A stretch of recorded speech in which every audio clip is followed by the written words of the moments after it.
Subscribe करें अपने YouTube channel learn about medicine को और बेल आइकन दबाएं लेटेस्ट नोटिफिकेशन पाने के लिए। वेलकम फ्रेंड्स, सुस्वागतम दोस्तों। आज के इस वीडियो में हम दवाओं की ओवरडोज तथा पॉइजन की पॉइजनिंग होने पर उनके हानिकारक प्रभाव को कम करने के लिए दी जाने वाली दवाओं के बारे में जानेंगे, जिन्हें हम एंटीडोट्स कहते हैं।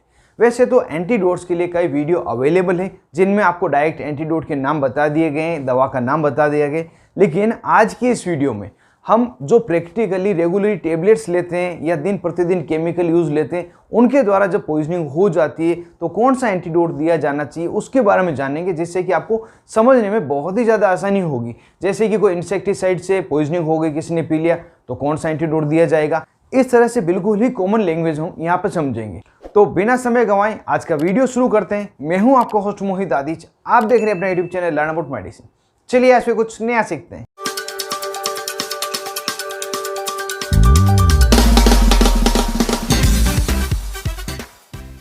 हेलो फ्रेंड्स, नमस्ते दोस्तों।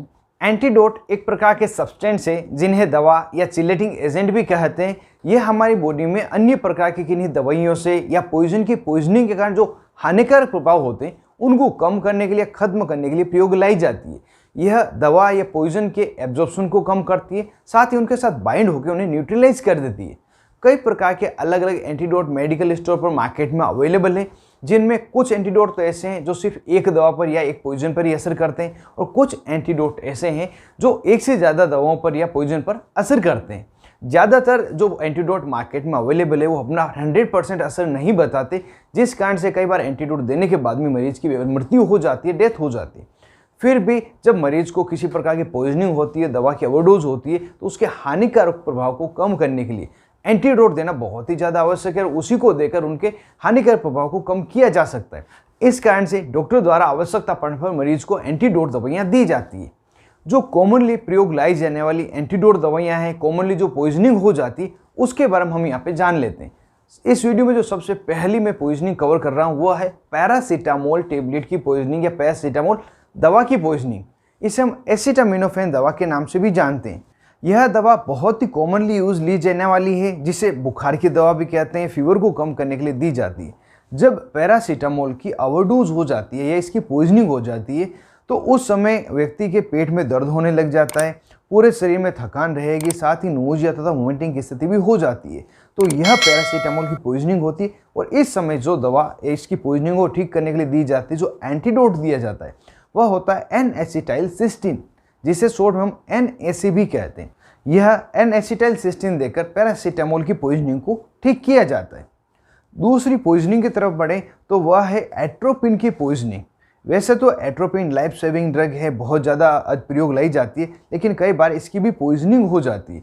तो उस समय जो दवा दी जाती है वह होती है फाइसोस्टिग्मिन दवा। यह इंजेक्शन फॉर्म में अवेलेबल है, इसे दिया जाता है। एट्रोपिन के साथ में यदि किसी को बेलेडोना जो प्लांट है इसकी पॉइजनिंग हुई हो, या धतूरा प्लांट से पॉइजनिंग हो गई हो, तो उस समय भी जो फाइसोस्टिग्मिन इंजेक्शन है यह दिया जाता है। अगली पॉइजनिंग है बेंजोडाइजेपिन की पॉइजनिंग। यह बेंजोडाइजेपिन एक क्लास है जिसमें कुछ दवाइयाँ आती है, जैसे कि डाइजेपाम, लोराजेपाम, मिडाजोलाम, एल्प्राजोलाम। यह दवाइयाँ जिसे हम नींद की दवाइयाँ कहते हैं, इनकी जब पॉइजनिंग हो जाती है, इनकी जब ज़्यादा मात्रा खा लेते हैं, तब जो दवा दी जाती है वह होती है फ्लूमाजेनिल। यह इसका एंटीडोट है। इसके बारे में मुझे कई बार कमेंट में पूछा गया, सर यदि कोई नींद की ज़्यादा दवाई खा ले तो उन्हें कौन सी दवा दी जाएगी जिससे उसका असर कम हो जाए। तो यदि नींद की दवा कोई खा लेता है उसे फ्लूमाजेनिल नाम की दवा दी जाती है, जिससे कि उसका पॉइजनिंग कम हो सके, उसका असर कम हो सके। अगली पॉइजनिंग है कार्बामेट्स पॉइजनिंग। कार्बामेट्स पॉइजनिंग को आप सामान्य भाषा में इंसेक्टिसाइड की पॉइजनिंग भी कह सकते हैं। जो केमिकल्स कीट को मारने के लिए प्रयोग लाए जाते हैं, यदि उसे एक्सीडेंटली पी लिया जाए या इंटेंशनली पी लिया जाए, या कोई व्यक्ति है जिसको हवा के साथ में यह इंसेक्टिसाइड बॉडी में चले गए हों, ब्रीथिंग के साथ चले गए हों, तो इसकी पॉइजनिंग हो जाती है। तो जब कार्बामेट्स की पॉइजनिंग होती है, इंसेक्टिसाइड की पॉइजनिंग होती है, उस समय डॉक्टर द्वारा जो एंटीडोट्स दिया जाता है वह होता है एट्रोपिन, जिसको हमने सेकेंड नंबर पर जाना था। अगली पॉइजनिंग की तरफ बढ़ते हैं तो वह है कार्बन मोनोऑक्साइड की पॉइजनिंग। कार्बन मोनोऑक्साइड एक गंध रहित गैस है जो फ्यूल के जलने पर, जैसे कि केमिकल या लकड़ी के जलने पर बनती है।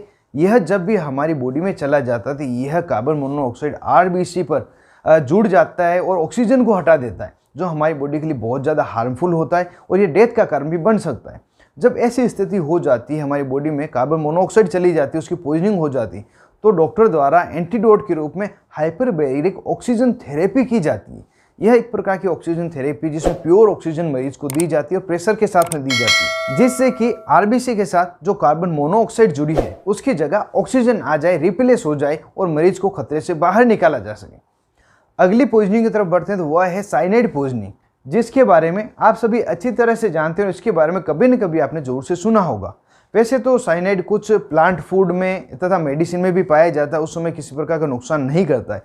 साइनाइड उसी समय नुकसान करता है जब कार्बन नाइट्रोजन आयन रिलीज करता है, और ऐसी स्थिति जब होती है साइनाइड की पॉइजनिंग हो जाती है। और जब व्यक्ति को साइनाइड की पॉइजनिंग होती है, एंटीडोट के रूप में उन्हें ऑक्सीजन दी जाती है, ऑक्सीजन के साथ एमाइल नाइट्रेट तथा सोडियम थायोसल्फेट ये दवाइयाँ दी जाती है, जिससे कि साइनाइड की जो पॉइजनिंग है उसे दूर किया जा सके। तो इसमें जो एंटीडोट दिया जाता है oxygen plus amyl nitrate plus sodium thiosulphate होता है। अगली पॉइजनिंग है कैल्शियम चैनल ब्लॉकर की पॉइजनिंग, जिसमें हाई ब्लड प्रेशर की जो दवाइयाँ हैं, हार्ट मरीज को दी जाने वाली दवाइयाँ वे सभी इंक्लूडेड है, जैसे कि एम्लोडेपिन, निफिडेपिन तथा डिल्टियाजिम।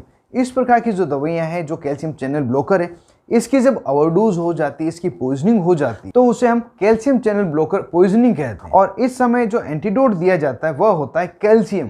कैल्शियम को देकर कैल्शियम चैनल ब्लॉकर की जो पॉइजनिंग हुई है, ओवरडोज हुई है, उसको ठीक किया जाता है। नेक्स्ट पॉइजनिंग है इर्गोट एल्केलॉइड्स की पॉइजनिंग। इनमें जो दवाइयाँ शामिल है वह है इर्गोटामिन, डाईहाइड्रो इर्गोटामिन तथा डाईहाइड्रो इर्गोमेक्सिन। यह कुछ दवाइयाँ हैं जिनसे अगर पॉइजनिंग हो जाती है, जिसकी मात्रा बॉडी में ज़्यादा हो जाती है, तो उसे हम इर्गोट एल्केलॉइड पॉइजनिंग कहते हैं। और इस पॉइजनिंग में जो एंटीडोट दिया जाता है उसका नाम है नाइट्रोप्रूसाइड। यह हमारे शरीर में ब्लड प्रेशर को कम करके पॉइजन के असर को कम करने का कार्य करती है। अगली पॉइजनिंग है इथाइलिन ग्लाइकोल पॉइजनिंग। यह इथाइलिन ग्लाइकोल एक केमिकल है जिसका प्रयोग पॉलीएस्टर फाइबर बनाने में तथा वाटर बेस्ड प्रोडक्ट का फ्रीजिंग पॉइंट लो करने में प्रयोग लेते हैं। और यह केमिकल जब व्यक्ति के बॉडी में चला जाता है तो इसे इथाइलिन ग्लाइकोल की पॉइजनिंग कहते हैं। और इसकी पॉइजनिंग में जो एंटीडोट दिया जाता है वह है फेमोपिजोल। इस दवा को देकर इसकी पॉइजनिंग को कम किया जाता है। अगली पॉइजनिंग है हाइड्रोजन सल्फाइड की पॉइजनिंग, जिसे हम H2S की पॉइजनिंग भी कहते हैं। यह एक प्रकार की गैस है जिसमें सड़े अंडे की जैसी बदबू आती है और मुख्य रूप से यह हमारी बॉडी में जाने के बाद फेफड़ों में तकलीफ करती है।